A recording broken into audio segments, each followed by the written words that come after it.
আওয়ামী লীগ সরকারের আমলে গত ১৫ বছরে চট্টগ্রামে ৭৩১টি আগ্নেয়াস্ত্রের লাইসেন্স ইস্যু করা হয়েছে। এর মধ্যে জেলার ১৫টি থানা এলাকায় বৈধ আগ্নেয়াস্ত্রের সংখ্যা ২৭৮টি, নগরীর ১৬টি থানা এলাকায় ৪৫৩টি।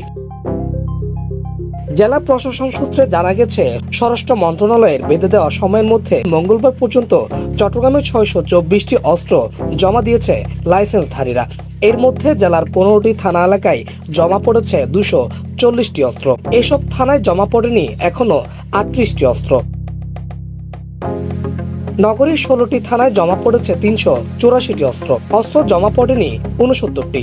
জেলা ও নগর মিলিয়ে ১০৭টি বৈধ অস্ত্র জমা দেয়নি সংশ্লিষ্টরা।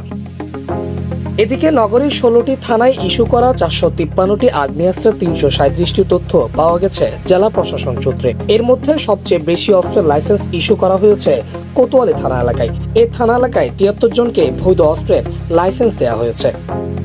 সূত্রমতে পাঁচলাইশে ৬৭টি, খুলশী থানায় ৪৮টি, ডাবলমুরিং থানায় ৩৪টি, হালিশহর ২২টি, চাঁদগাঁও ৩২টি, সদরঘাট এলাকায় 10টি, ইপিজেডে 6টি, পাহাড়তলীতে 12টি, চকবাজারে 9টি, বায়োজিতে 6টি, বাকলিয়া থানায় 5টি, পতেঙ্গা থানায় 3টি এবং আকবরশায় 3টি, কর্ণফুলীতে 4টি এবং বন্দর থানা এলাকায় 15টি অস্ত্রের লাইসেন্স দেওয়া হয়েছে। সংশ্লিষ্ট সূত্র জানায়, ৩৩৭টি অস্ত্রের মধ্যে শটগান ১৩২টি, পিস্তল ৮২টি এবং বন্দুক ৬৪টি, দুনলা বন্দুক 9টি, রিভলভার ২৬টি এবং রাইফেল ২৪টি। সাদাত হুসাইন, বাংলাদেশ টাইমস, চট্টগ্রাম।